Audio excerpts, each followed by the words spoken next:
Vamos então começar o terceiro capítulo, o bem e o mal. A origem do bem e do mal. Sendo Deus o princípio de todas as coisas, e sendo tal princípio toda sabedoria, toda bondade, toda justiça, tudo que dele provém deve participar de seus atributos. Pois aquilo que é infinitamente sábio, justo e bom, não pode produzir nada que seja desrazoável, né? Sem estar dentro do que é o razoável, né? Inaceitável. Não pode produzir nada que seja inaceitável. Mal e injusto. Portanto, o mal que observamos não pode ter sua origem nele. Se o mal fosse atribuição de um ente especial chamado Arimã ou Satanás, vamos lembrar que Arimã é o deus do mal dos persas, né? Da cultura persa, do zoroatrismo. Satanás, né? Que vamos ver Satã, Satanás no Velho Testamento, no Novo Testamento, temos que lembrar que a palavra Satanás é aquele que separa, aquele que divide, é nessa colocação de, né, aquele que você está querendo, quando Jesus fala com Pedro, né, você quer separar, você quer dividir, você está querendo apartar, né, Jesus do Pai.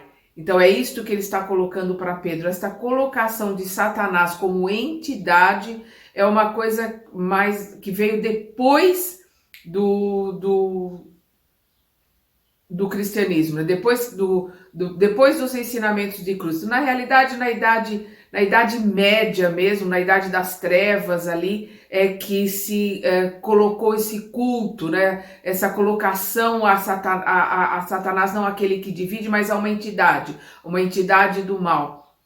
Nós vamos ver demônio, daimon na Grécia Antiga como gênio, né? Nós vamos ver que Sócrates conversava com seu dêmon, ele conversava com seu gênio, conversava com o seu mentor.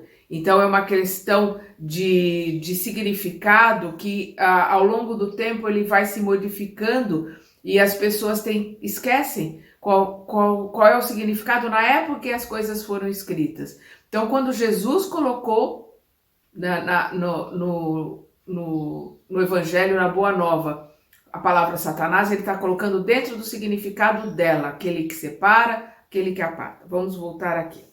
Se o mal fosse atribuição, de um ente especial chamado Arimã ou Satanás, de duas coisas uma. Ou tal entidade seria igual a Deus, e por conseguinte tão poderosa quanto ele, e teria existido por toda a eternidade como ele, ou lhe seria inferior.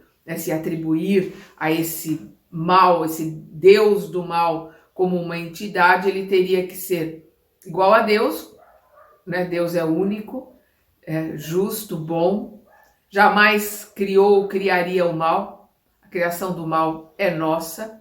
Então, essa colocação, como nós somos deuses, co-criadores menores, mas co-criadores, nós temos que entender, com as nossas escolhas, com a nossa capacidade de plasmar, né, de materializar aquilo que pensamos, que sentimos, nós é que criamos o mal. Mas vamos continuar aqui com os pensamentos e as colocações filosóficas. Esse capítulo é muito filosófico, esse capítulo 3 é muito filosófico.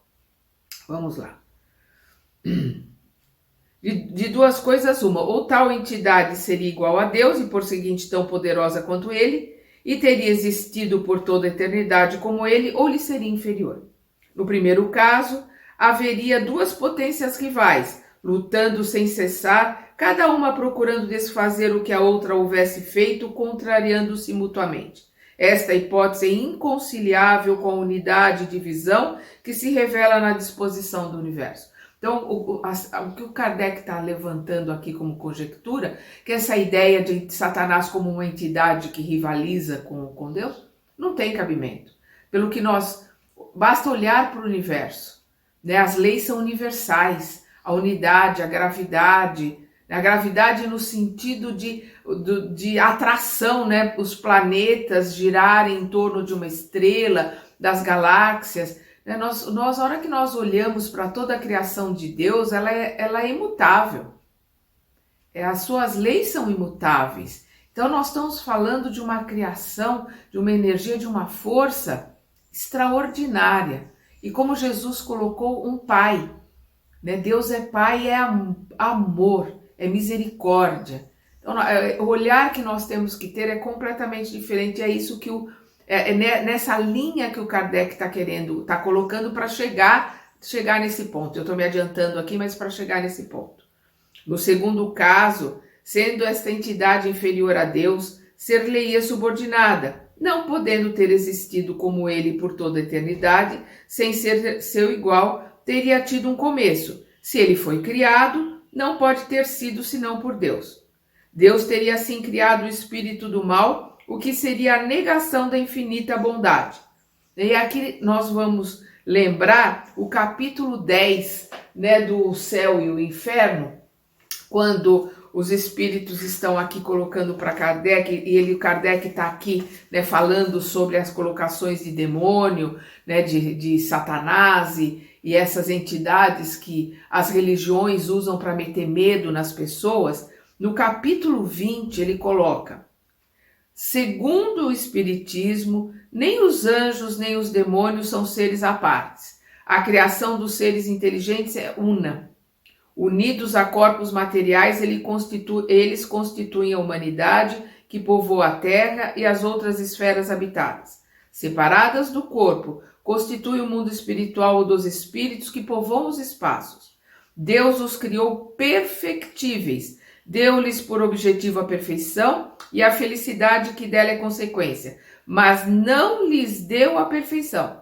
Quis que a devessem ao seu trabalho pessoal a fim de que lhe tivessem o mérito. Então, desde a nossa formação, nós somos criados simples e ignorantes, porque nós vamos buscar a perfeição, que é um determinismo de Deus, através da nossa vontade, através do nosso livre-arbítrio.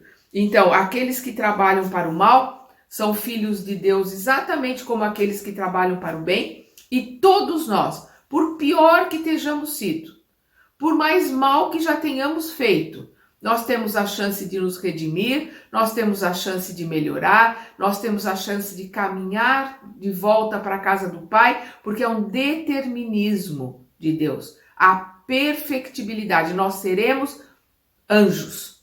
Questão 540 do Livro dos Espíritos, do átomo ao arcanjo. Entretanto, o mal existe e tem uma causa, o que ele está colocando aqui. Não é criação de Deus? Nós já percebemos que não, mas ele existe. Então, alguém criou. E aí vamos continuar aqui no pensamento de Kardec. Os males de toda espécie, físico ou morais, que afligem a humanidade, apresentam duas categorias que é necessário distinguir. Há os males que o homem pode evitar e os que são independentes de sua vontade. Entre esses últimos colocam-se os flagelos naturais, né? Desde as coisas que são naturais do planeta, há aquelas que são causadas também pelo homem e a que atinge a todos, né? Nós estamos saindo de uma delas, nós estamos saindo, agora setembro de 2022, estamos saindo de uma pandemia, que é um flagelo. O homem, cujas faculdades são limitadas, não pode penetrar nem abarcar o conjunto das finalidades do Criador. O homem, né, julga as coisas do ponto de vista de sua personalidade, dos interesses de grupos e das convenções que para si criou, as quais não existem na ordem da natureza. É por isso que ele frequentemente encontra coisas más e injustas, as quais consideraria justas e admiráveis se percebesse suas causas. Então é interessante colocando aqui que a gente vê pelo nosso ponto de vista, né? E a gente não consegue contemplar, embora as leis de Deus estejam gravadas em nós, na nossa consciência, a gente só consegue contemplar a natureza, né, as leis de Deus no universo, né, que a gente sempre colocado nos livros do Kardec como natureza com N maiúsculo, a gente só pode ver do nosso ponto de vista. E ele é muito pequeno, depende da nossa evolução, depende do nosso grau de aprendizado, de instrução, de conhecimento, de sabedoria. Então, nós ficamos muito limitados, por isso que ele está dizendo, é por isso que ele, né, o homem, frequentemente encontra coisas más e injustas, as quais consideraria justas e admiráveis se percebesse suas causas, sua finalidade e o resultado final. Procurando a razão de ser e a utilidade de cada coisa, reconhecerá que tudo traz o sinal da sabedoria infinita e ele se inclinará, ele, o homem, né, se inclinará diante de tal sabedoria, mesmo em relação às coisas que não compreende. Porque quando nós entendemos a lei de causa e efeito, né, de ação e reação, nós sabemos que nós estamos não recebendo um castigo, mas nós estamos recebendo de volta aquilo que nós enviamos a outrem. Da mesma forma que a criança joga a bola na parede, a bola volta para ela, e aí ela grita, mãe, a bola me bateu. Nós, como crianças, gritamos para Deus, Senhor, por que está me castigando?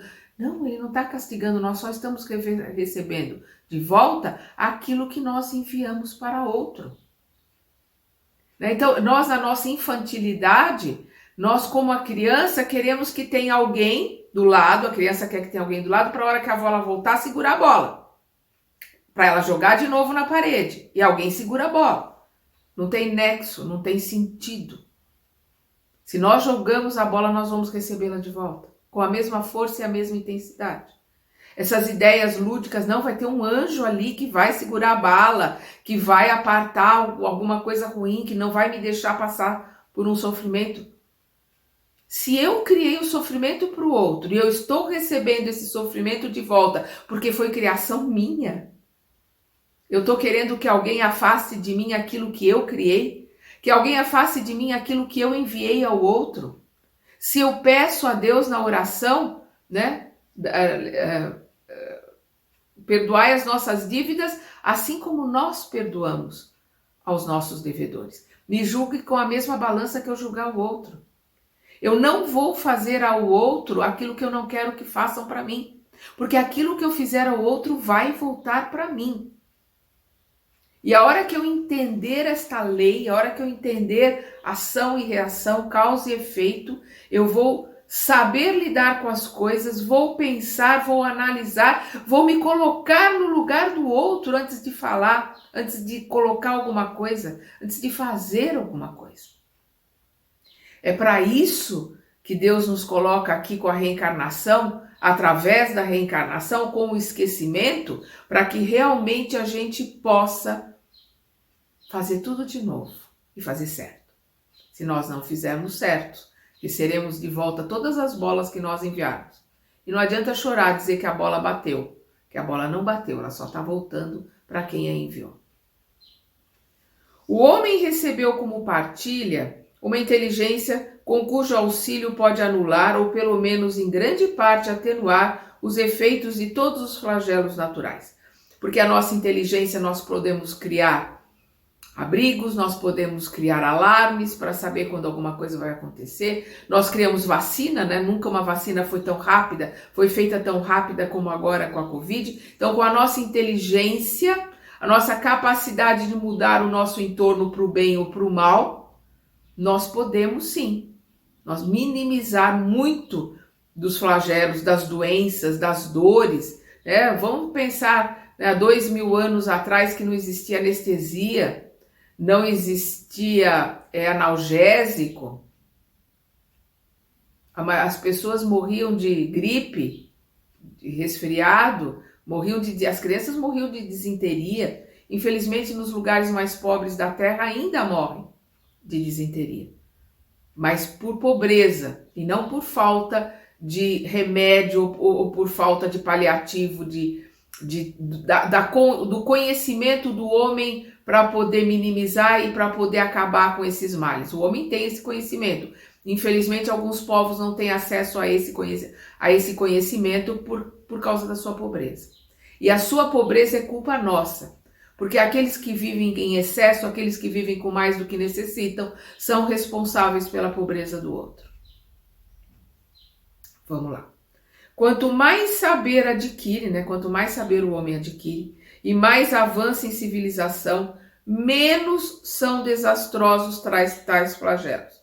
Com uma organização social sabiamente previdente, poderá até mesmo neutralizar as suas consequências, uma vez que não as poderá evitar totalmente. Deus deu ao homem, pelas faculdades de que dotou o seu espírito, os meios de paralisar no futuro até mesmo os efeitos daqueles flagelos que têm sua utilidade no quadro geral da natureza, né? Das leis de Deus, no quadro geral da lei do progresso, da lei da destruição, na lei de todas as leis de Deus, os quais, contudo, atualmente atingem os homens no presente. É assim que ele saneia os terrenos insalubres, neutraliza os miasmas pestilentos, né? Os maus pensamentos, os maus sentimentos, as larvas mesmo, né? Hoje a gente pode purificar uma água, né? Esterilizar uma água, limpar um ambiente. Então é assim que ele saneia os terrenos insalubres, neutraliza os miasmas pestilentos, fertiliza os terrenos incultos e exerce seu engenho na preservação das inundações. Edifica para si habitações mais sadias e mais sólidas, a fim de resistir aos ventos tão necessários à purificação da atmosfera, e coloca-se ao abrigo das intempéries. Com a nossa inteligência, hoje nós temos abrigos de todos os tipos, nós nos protegemos da maioria das intempéries da natureza, né? É assim, enfim, que pouco a pouco a necessidade o estimula à criação das ciências, com cujo auxílio melhora as condições de habitabilidade do globo e aumenta a soma do seu bem-estar. Como o homem deve progredir, os males, que é uma lei de Deus, a lei do progresso, né? É uma das leis divinas, vamos ver lá, né, o livro dos Espíritos. Como o homem deve progredir, os males os quais está exposto são um estimulante ao exercício de sua inteligência e de todas as suas faculdades físicas e morais, mediante o incitamento à pesquisa dos meios de se subtrair a estes mesmos males. Se nada receasse, nenhuma necessidade o levaria à busca do que é melhor. Seu espírito se entorpeceria na inatividade. Nada inventaria e nada descobriria. Se nós não tivéssemos necessidade, se nós não tivéssemos medo e precisássemos criar mecanismos de proteção, nós ficaríamos parados no tempo, na inércia, porque nós somos rebeldes e preguiçosos. Infelizmente, essas são características nossas, terráqueos, né? Nós, terráqueos. A dor é o aguilhão, né? O aguilhão é aquela vara, né? Que o pastor cutuca lá a junta da ovelha, com aquela ovelha que é desgarrada, aquela ovelha que é rebelde, para que ela não consiga andar. Aí ele pega a ovelha, coloca ela nas costas dele, aí ela vai se acostumando com o cheiro do pastor, com a voz do pastor, e a hora que ela melhora, ele coloca ela de volta no rebanho, ela está mais mansa, mais educada, conhecendo a voz do pastor e com mais condições de obedecer. Então, aqui o aguilhão está no sentido de sofrimento, mas é importante a gente entender essa colocação de Jesus do pastor, e quando ele coloca que nenhuma ovelha se perderá. Nenhuma. Todos nós, por pior que formos, seremos salvos. Somos ajudados, somos amados, somos assistidos, ninguém está sozinho. Então eu vou repetir aqui. A dor é o aguilhão que empurra o homem para frente na via do progresso, né? Então é o sofrimento, é a dor causada por nós mesmos, pelo nosso livre-arbítrio, pelas nossas escolhas, que nos empurra para o progresso, como o Chico colocava. Nós temos que agradecer os nossos irmãozinhos instigantes, porque eles nos ajudam a crescer, eles nos ajudam a melhorar, eles nos empurram para frente. Então a dor, o sofrimento, são eles, né, que, como o aguilhão ali no caso da ovelha, são eles que nos empurram para frente.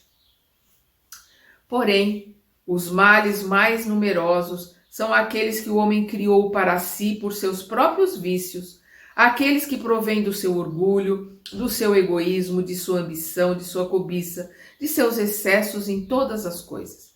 Aí está a causa das guerras e das calamidades que elas geram, das dissensões, das injustiças, da opressão do fraco pelo mais forte, enfim, da maior parte das moléstias.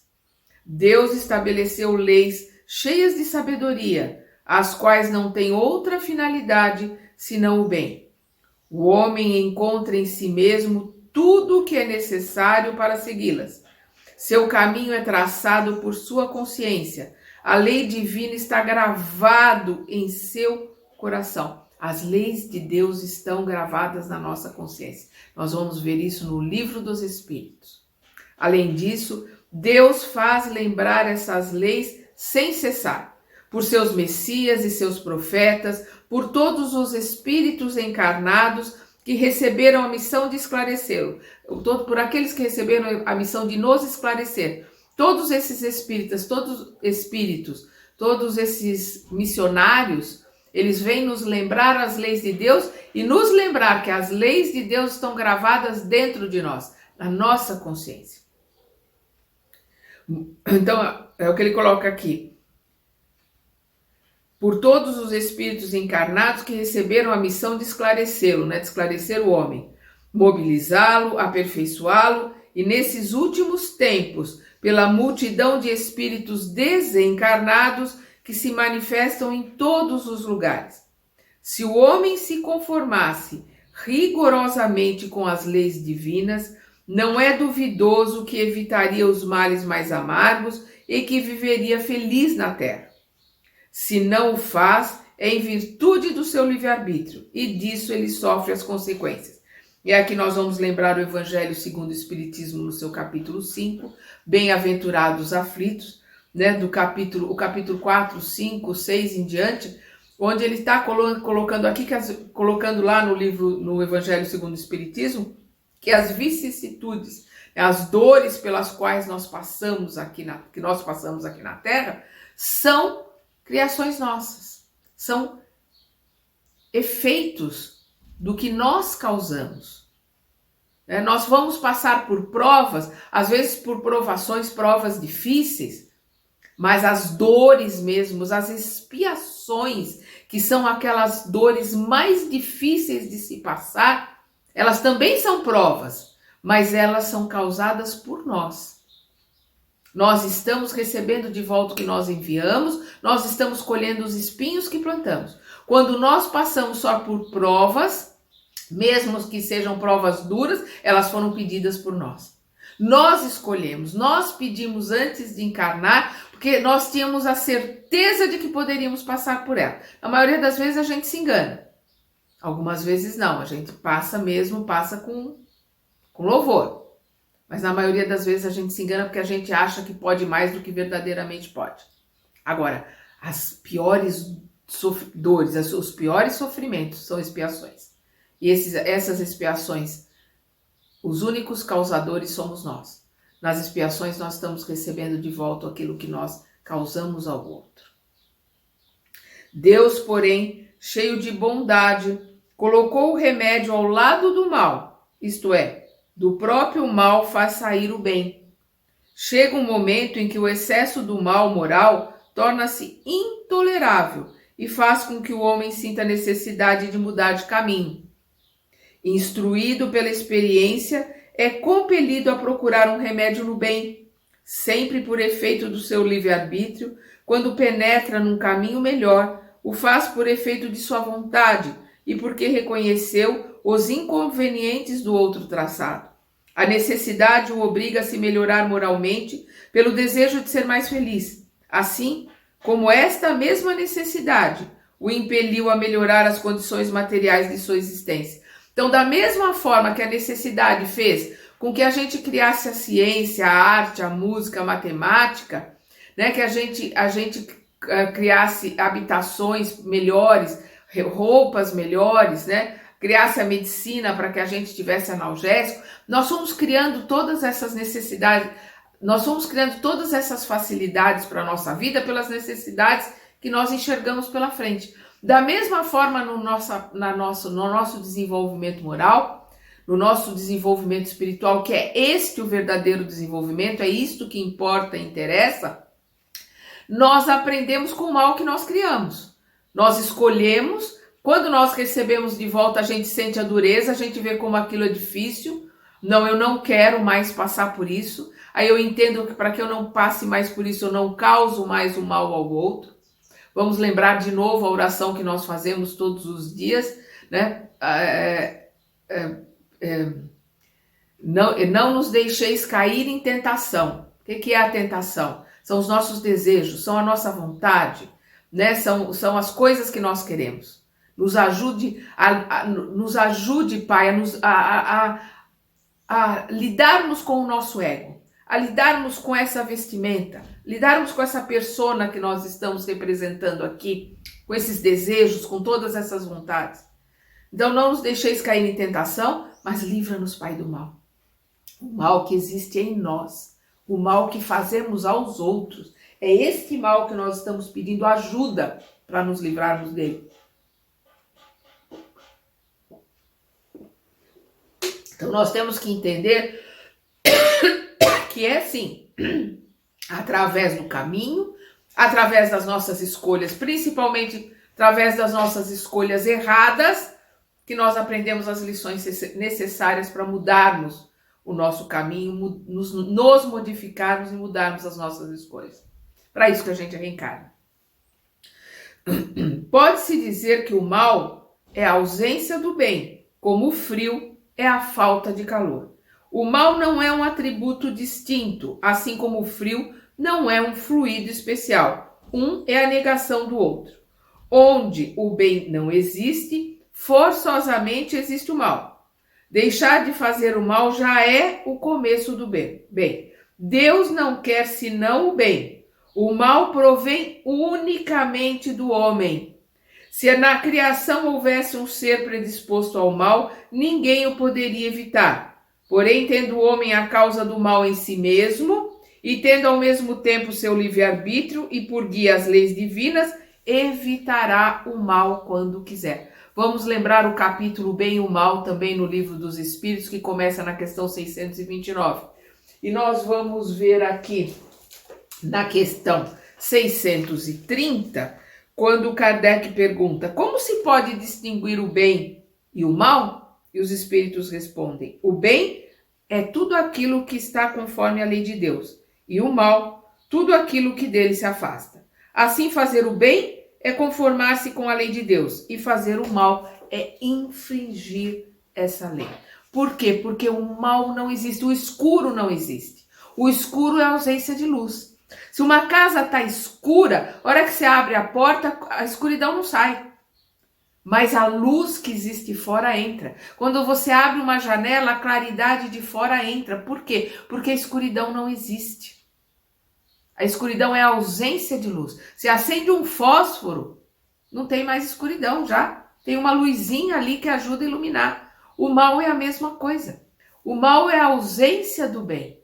São as nossas escolhas. Quando nós nos afastamos de Deus, com as nossas escolhas, nós estamos escurecendo o nosso caminho. Nós nos afastamos da luz. Mas basta acender um fósforo para que um pouquinho de luz volte. É importante a gente entender. Não existe. Está tudo escuro? Acender um fósforo, acender uma vela, uma pequena luz que nós consigamos emanar através de uma oração sincera, já ilumina onde nós estamos. Já não existe mais escuridão. Então, a escuridão é pura e simplesmente a ausência de luz. O mal é a ausência do bem. Nós precisamos entender isso para modificarmos os nossos sentimentos e os nossos pensamentos. E o mal é criação nossa. Somos deuses, co-criadores menores. O Cristo colocou: vós sois deuses, podeis fazer o que eu faço e ainda mais. Nós precisamos ter a vontade de nos modificarmos, de nos transformarmos para chegarmos aonde ele chegou e continuarmos o nosso trabalho, o nosso aprendizado como ele continua o dele. Tomemos para comparação um fato vulgar.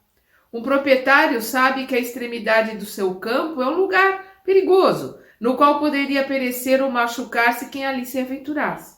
Que faz ele para evitar os acidentes? Coloca nas proximidades de tal lugar um aviso, proibindo que prossigam os que por ali passem devido ao perigo. Eis a lei. Ela é sábia e previdente. Se apesar disso um imprudente não lhe dá atenção e ultrapassa tal lugar, se assim chega a um mau resultado, a quem poderá ele responsabilizar senão a si mesmo? Porque os avisos estão ali. Nós temos as leis de Deus dentro de nós. Nossa consciência avisa, não faça isso, isso está errado. Nós temos um livre-arbítrio, nós vamos escolher fazer ou não. Mas os marcos, isto está errado, isto não deve ser feito. Eles estão dentro de nós, na nossa consciência.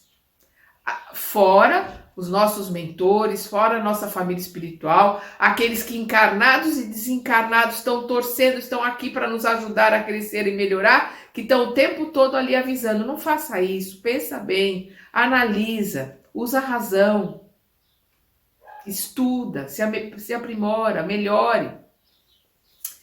Assim sucede com todo o mal. O homem o evitaria se observasse as leis divinas. Para exemplificar, Deus colocou um limite à satisfação de suas necessidades. O homem é advertido à saciedade. Se ultrapassa esse limite, o faz voluntariamente. As moléstias, as enfermidades, a morte que delas podem resultar, são o resultado de sua imprevidência e não do ato de Deus. Todo mundo sabe que tem um limite para tudo, para parar de comer doce. Se você tomar uma tacinha de vinho, não vai ter problema nenhum. Se você tomar a garrafa inteira, vai ter muitos problemas. De problemas morais, problemas éticos a problemas de saúde. Então a questão é o equilíbrio. Nós temos que buscar esse equilíbrio em tudo na vida. Sendo o mal o resultado das imperfeições do homem, e sendo o homem criado por Deus, dir-se-ia ter Deus criado senão o mal, pelo menos a causa do mal. Tivesse ele feito o homem perfeito, o mal não existiria. Por que nós não somos perfeitos? Porque seríamos marionetes. Nós somos criados simples e ignorantes. Nós não fomos criados maus. Nós somos criados ignorantes, sem conhecimento, sem sabedoria, sem conhecimento nenhum. Então, enquanto nós estamos caminhando na busca do aprendizado, nós vamos adquirindo o conhecimento e o conhecimento faz a gente se modificar, o conhecimento faz a gente crescer. Então, o que Deus fez foi nos criar simples e ignorantes. E a trajetória do aprendizado e do conhecimento é conosco, pela nossa vontade, pelo nosso livre-arbítrio, para que tenhamos mérito ao chegarmos até ele. Se o homem tivesse sido criado perfeito, seria levado fatalmente ao bem. Ora, em virtude de seu livre-arbítrio, ele não é fatalmente levado nem ao bem nem ao mal. Nós não somos empurrados nem ao bem nem ao mal. Nos é entregue o conhecimento, através da vivência, através das reencarnações. A escolha é nossa. Deus quis que ele fosse submetido à lei do progresso e que esse progresso fosse o fruto do seu próprio trabalho, a fim de que tivesse o mérito desse trabalho, do mesmo modo que carrega a responsabilidade do mal que é feito por sua vontade. Levanta-se, pois, a questão de saber qual é no homem a fonte da propensão para o mal, né? Aqui o que nós estamos falando. Qual que é esta fonte da propensão para o mal? São a nossa preguiça, são os nossos desejos egóicos, de se tem pouco, mais para mim, eu em todas as coisas, poder, dinheiro, domínio. Então, esses interesses, essas tendências que nós vamos criando para nós mesmos, nós vamos alimentando, e isso que vai fazer com que a gente desvie do caminho. Mas são escolhas nossas, porque o bem nos é colocado. A todo instante nos é colocado, este é o caminho certo, este é o caminho errado. Nós escolhemos o caminho errado, porque o caminho errado é largo, é cheio de puxa-sacos, é cheio de, digamos assim, prêmios, de facilidades, de embriaguez de todos os tipos, embriaguez de fama, embriaguez de fortuna, embriaguez de alimentação, embriaguez de álcool, embriaguez de sexo, em todos os tipos de deleites, a embriaguez é perder o senso, a embriaguez é perder o controle mental. E quando nós fazemos isso, nós caímos no que há de pior, do que há de pior em nós. Mas essa escolha é nossa. Eu vou repetir aqui. Se o homem tivesse sido criado perfeito, seria levado fatalmente ao bem. Ora, em virtude de seu livre-arbítrio, ele não é fatalmente levado nem ao bem, nem ao mal. Deus quis que ele fosse submetido à lei do progresso e que esse progresso fosse o fruto do seu próprio trabalho. Progresso fruto nosso, pelo nosso esforço, pela nossa vontade, a fim de que tivesse o mérito desse trabalho, do mesmo modo que carrega a responsabilidade do mal que é feito por sua vontade. Levanta-se, pois, a questão de saber qual é no homem a fonte da propensão para o mal. Se estudarmos todas as paixões, e assim também todos os vícios, veremos que ambos têm seu princípio no instinto de conservação. O egoísmo, ele tem o seu princípio no instinto de conservação. O poder, querer riqueza, tem o seu princípio no instinto de conservação. O instinto de conservação vem conosco. Ele vem desde que nós estávamos no estágio anterior, com um princípio vital, com um princípio espiritual. Antes de sermos um espírito, de termos esse discernimento, o pensamento contínuo, porque no mundo animal o pensamento é fracionado. Então, mesmo quando nós estávamos vivenciando as nossas experiências no mundo animal, nós já tínhamos e tínhamos o instinto. O instinto vem conosco, o instinto é uma colocação de Deus, e o instinto não erra, porque o instinto nos leva à conservação. Você não vê um animal se suicidando, o animal vai o tempo todo trabalhar pela conservação. É a inteligência e a capacidade que o homem tem de raciocinar, de chegar às suas conclusões, que faz com que ele possa ir contra o instinto. É a sua capacidade de escolha, é o seu livre-arbítrio. O animal não tem livre-arbítrio, o animal tem só instinto. Nós temos instinto, inteligência e, consequentemente, livre-arbítrio, para que através da inteligência, do conhecimento, nós possamos nos melhorar e usarmos o livre-arbítrio para crescer e melhorar cada vez mais. Então, aqui ele vai começar a falar sobre os instintos.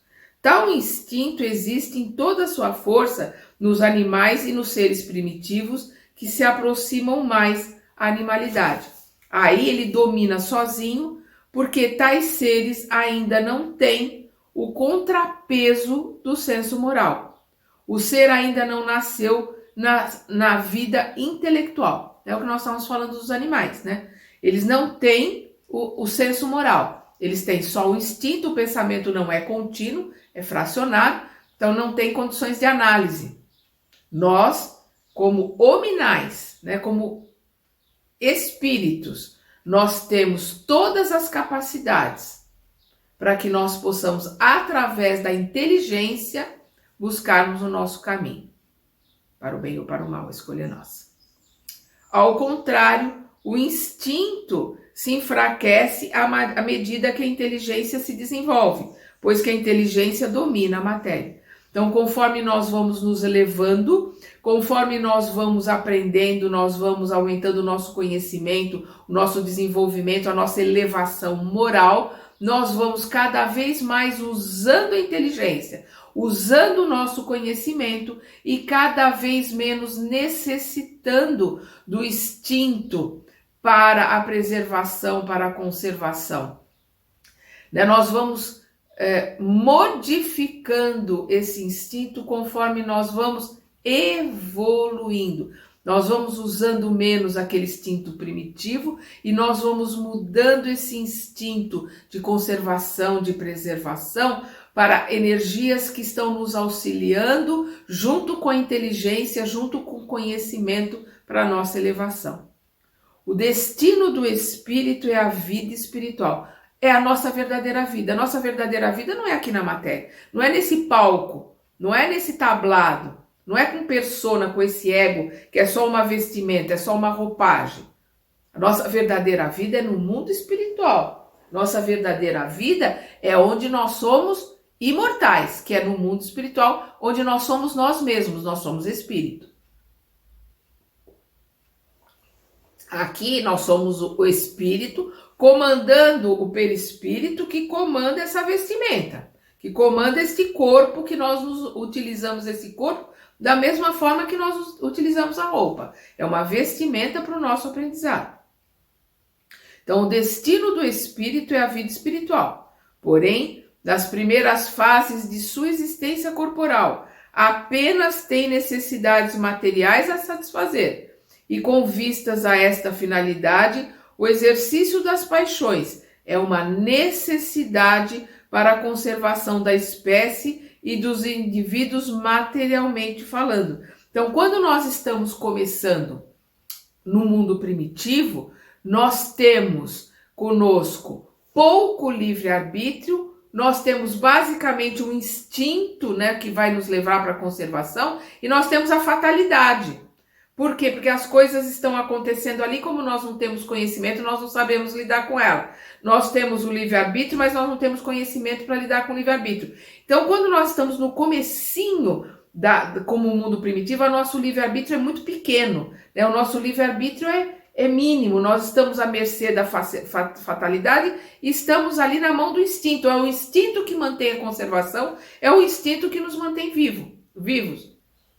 Conforme nós vamos nos desenvolvendo, conforme nós vamos crescendo, evoluindo, aprendendo intelectualmente, moralmente, ou seja, crescendo materialmente, falando a ciência, a todo o desenvolvimento em termos materiais, quando nós caminhamos e desenvolvemos moralmente, nos elevamos, que é isto que interessa para nós, é a nossa evolução verdadeira, que é a evolução espiritual, é a evolução moral, porque é isto que nós levamos para a nossa verdadeira vida.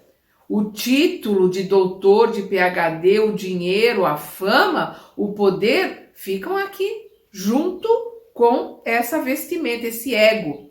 Então, a hora que eu sair daqui do planeta, junto com a minha vestimenta vão ficar os cargos, vão ficar a casa, vai ficar carro, vai ficar título, vai ficar crachá, vai ficar tudo. Vão as lembranças, vão os aprendizados comigo para a minha verdadeira vida, que é imortal, que é no plano espiritual. E é onde eu continuo aprendendo. E é onde, a hora que eu olhar para as besteiras que eu fiz, com a amplitude que nós temos na vida espiritual, vou entrar na fila de novo implorando para poder reencarnar para tentar consertar as coisas. Que é esse o nosso círculo vicioso.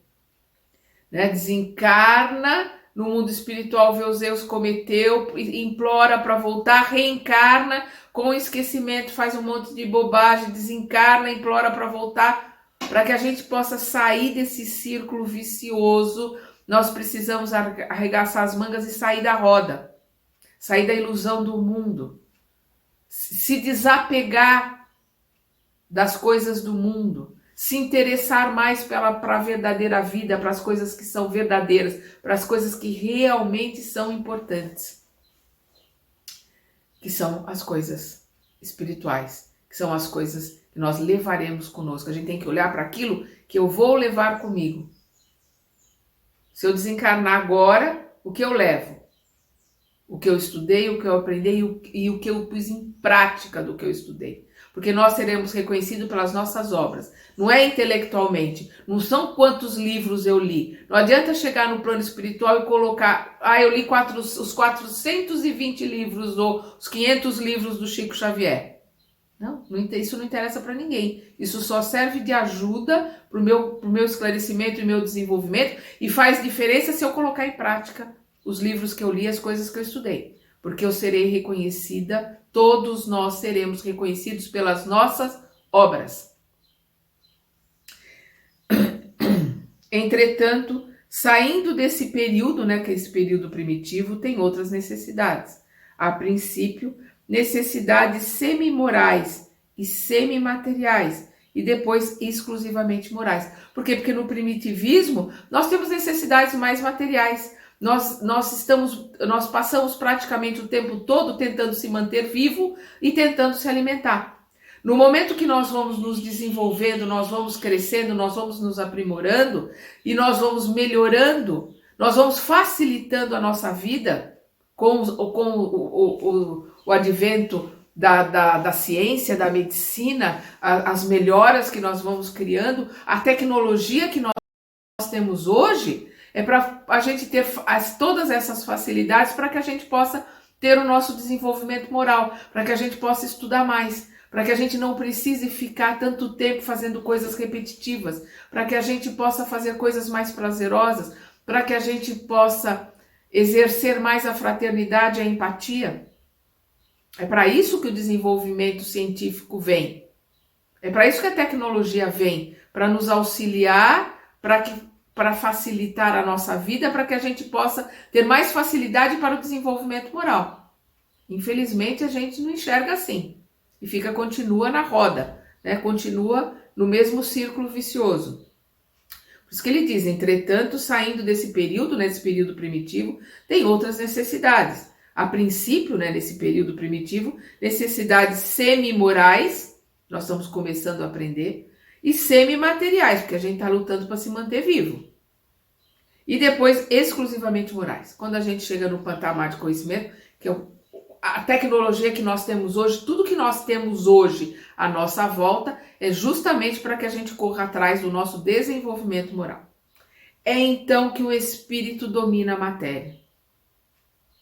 É então que o espírito domina a matéria. Como é que o espírito domina a matéria? Quando a gente se desapega, quando a gente olha para tudo e vê que é ilusão, quando a gente vê que não tem sentido as coisas aqui desse planeta, que o único sentido é que nós somos irmãos, o único sentido é que nós temos que ser fraternos e empáticos, nós temos que nos dar as mãos, nós temos que auxiliar uns aos outros, nós temos que crescer e melhorar juntos. É então que o espírito domina a matéria. Se abala o jugo desta, ele avança em sua estrada providencial, aproximando-se de seu destino final.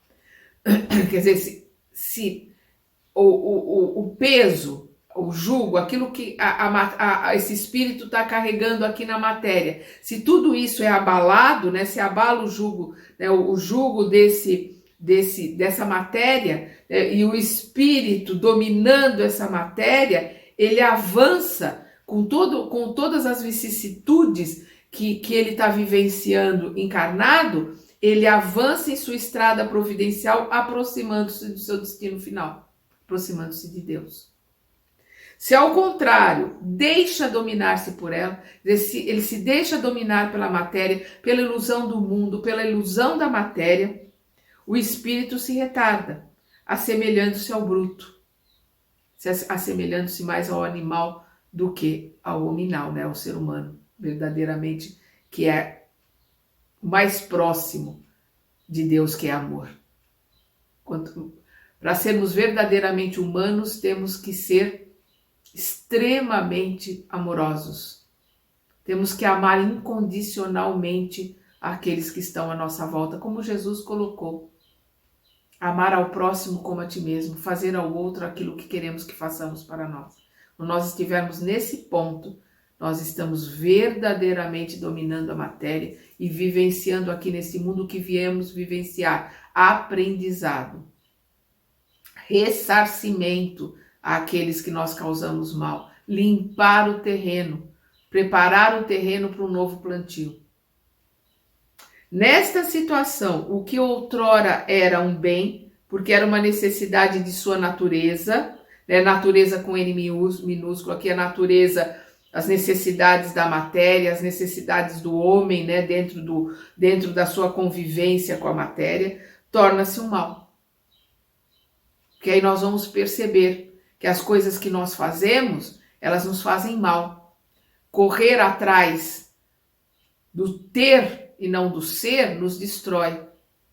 Quando nós matamos um irmão, porque os animais são nossos irmãos, para nos alimentar numa sociedade que não precisa mais disso, nós temos todas as condições de proteínas para nos alimentar sem precisarmos sacrificar o nosso irmãozinho animal, que está aqui caminhando para o seu desenvolvimento exatamente como nós. O homem primitivo, o homem silvícola, ele não vai ser, digamos assim, cobrado por que ele está comendo um irmão.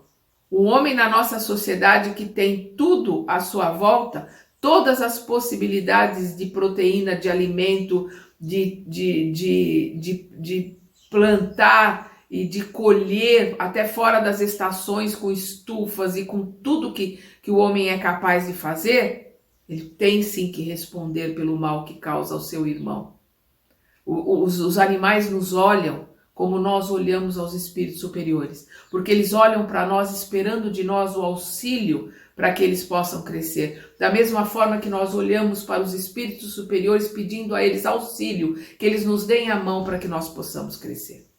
Então é o que ele está dizendo aqui nessa situação. O que outrora era um bem, aquilo que para mim era bom, aquilo que para mim me trazia uma grande satisfação, porque era uma necessidade da natureza, dessa natureza inferior da matéria, do mundo da ilusão, torna-se um mal. Não somente porque não é mais necessidade, mas porque tal se torna nocivo à espiritualização do ser. Porque continuar realizando aquele mal, continuar fazendo as mesmas coisas, continuar errando, sabendo que está errado, continuar buscando coisas que não levam a nada. Hoje, com tudo que nós sabemos, com tudo que nós temos de conhecimento, destruir uma família por causa de dinheiro, por causa de propriedade, por causa de herança, destruir um país por causa de um ego, por causa da vontade de voltar a ser uma nação ou para colocar o seu nome, como foi o Alexandre o Grande, também colocar o seu nome como conquistador, aniquilando os outros à sua volta, sem o menor motivo, uma coisa egóica, só em busca de poder. São coisas que acontecem ainda hoje, em pleno século XXI. E que nos levam para o fundo do poço. Infelizmente, nós às vezes precisamos da saturação. Nós precisamos chegar no fundo do poço para dizer: eu não aguento mais. Eu não aguento mais conviver comigo. Eu não aguento mais o mal que existe em mim. Eu quero mudar, eu quero limpar, eu quero me melhorar. Aí você está no fundo do poço, só tem uma saída: subir. Começar de degrau em degrau a melhorar. Infelizmente, às vezes nós precisamos da saturação para que a gente acorde, para que a hora que a lama já passou de metros e metros, está afundado na lama, para poder acordar e falar: eu não quero mais isso, eu quero mudar.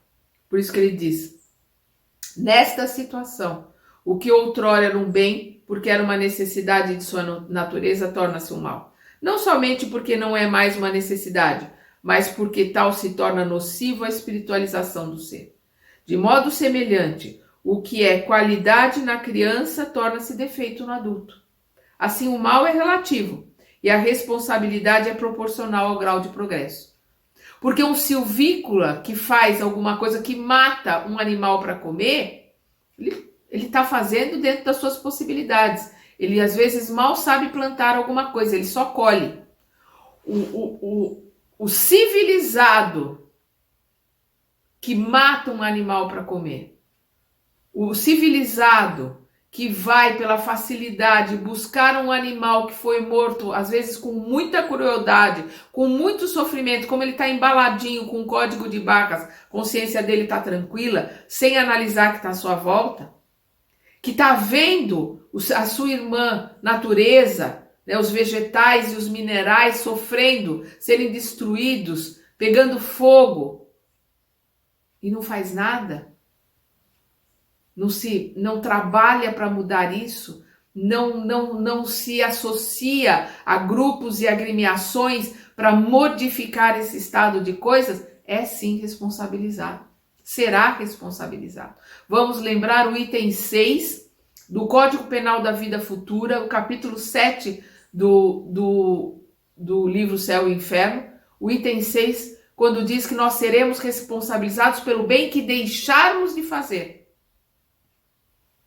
Aquilo que nós deixarmos que está à nossa volta, que está à nossa frente, e nós deixamos de fazer, seremos responsabilizados pelo bem que deixarmos de fazer.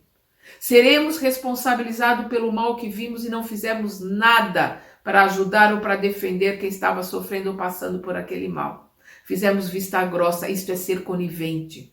É ser tão maléfico, tão criminoso como aquele que cometeu o crime. Nós precisamos reler. São 33 itens do Código Penal da Vida Futura. É pegar e ler e reler, para saber onde nós estamos pisando. Porque aí, por isso que ele diz aqui, de modo semelhante, o que é qualidade na criança, torna-se defeito no adulto. Aquela criança que você acha até bonitinho, né? Ele não, isso é meu, você dá risada, você pega a bolacha, não, ele não deixa pegar a bolacha. No adulto que não sabe dividir, o adulto que não sabe trabalhar em equipe, o adulto que não sabe viver em coletividade, é um defeito horroroso. Quando é criança, as pessoas acham até engraçadinho. Assim, o mal é relativo. Depende de época, depende de conhecimento, como eu estava colocando, se é um silvícola ou se é um homem pseudo-civilizado, né? E a responsabilidade é proporcional ao grau de progresso. Nós somos responsáveis dentro do conhecimento que nós temos, do progresso que nós temos, das condições que nós temos à nossa mão para minimizar o sofrimento do mineral, do vegetal e do animal. E hoje, com a tecnologia, com o conhecimento que nós temos muitas condições e possibilidades. Nós temos condições de, sentado no sofá, com o celular na mão, nos engajarmos a grupos que estão trabalhando pela floresta amazônica, que estão trabalhando pelos animais, que estão trabalhando para que as baleias sejam conservadas, para que os golfinhos sejam conservados, para que os tubarões sejam conservados, e por aí vai. Faça um clique. Logo, todas as paixões têm sua utilidade providencial. Sem isso, Deus teria feito algo de inútil e de nocivo. Logo, todas as paixões têm sua utilidade providencial. Por quê? Porque quando nós estamos começando a aprender, é o desejo que impulsiona a vontade. É a paixão, às vezes a paixão até por coisas materiais, no começo são por coisas materiais que impulsionam a ciência, que impulsionam a medicina, que impulsionam o homem para frente. Mas conforme a gente aprende, cresce, se melhora, nós temos que usar a inteligência e a razão para analisarmos em sociedade o que é melhor para a sociedade. Não é o que é melhor para mim. Nós temos que ser mais altruístas e temos que aprender a viver em sociedade, a viver em condomínio, a viver em grupo. Se a maioria quer X, não é o que eu quero, mas foi o que a maioria quer, vou ser resiliente e vou trabalhar no melhor que eu puder para aquilo que a maioria preferiu. Por quê? Porque eu tenho que pensar no todo, eu tenho que pensar no grupo, tenho que pensar no que é melhor para minha família, mais do que é melhor para mim. Eu tenho que pensar no que é melhor para o meu condomínio, mais do que é melhor para a minha casa. Eu tenho que pensar que é o melhor para a minha cidade, mais do que o melhor para mim, do que é o melhor para o meu país. e não daquilo que eu acho que é o certo, ou que eu acho que é o correto, mas aquilo que é o melhor no médio e no longo prazo. Nosso problema é que a gente olha para o curto, olha para hoje. Hoje, não, nós temos que abrir os nossos horizontes, ampliar e olharmos a médio e longo prazo. É assim que se projeta, é assim que se traça diretrizes, é assim que se caminha. Logo, todas as paixões têm a sua utilidade providencial, sem isso Deus teria feito algo de inútil e de nocivo. É o abuso que constitui o mal, e o homem abusa em virtude de seu livre-arbítrio. Mais adiante, esclarecido por seu próprio interesse, ele escolhe livremente entre o bem e o mal. Nós temos que aprender a usar o nosso livre-arbítrio. Nós temos que olhar para dentro, trabalharmos pela nossa modificação. Nós temos que lutar pelo nosso esclarecimento, através do estudo, mas principalmente através de colocar em prática, através da autoanálise. Questão 919A do Livro dos Espíritos, o balanço que nós temos que fazer todas as noites. O olhar quais são os nossos frutos. Não adianta ser uma árvore frondosa que sabe parábolas de cor, trechos inteiros de livros de cor, sabe o número de todas as perguntas e respostas do Livro dos Espíritos.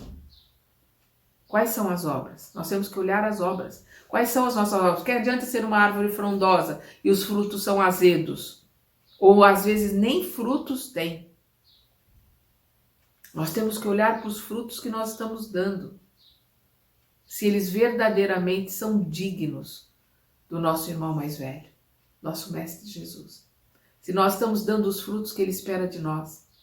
Se nós vamos poder ir embora hoje, se hoje for o dia, a hora que nós abrirmos os olhos no lado espiritual, na nossa verdadeira vida, ter a consciência tranquila. Eu fiz o máximo que eu pude. Eu estudei o máximo que eu pude, eu me batalhei, me modifiquei o máximo que eu pude. Eu ganhei nesta encarnação.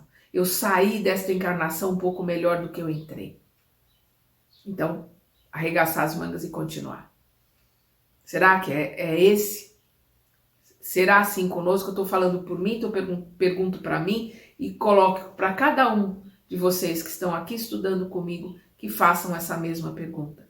Se respondam com muita, mas com muita verdade, com muita sinceridade. Então, nós estamos no nosso horário, no nosso próximo estudo, nós vamos continuar o capítulo 3, né? Nós vamos aqui ver o instinto e a inteligência. Nós paramos no item 10. Então, começaremos o item 11 no nosso próximo estudo. Até lá.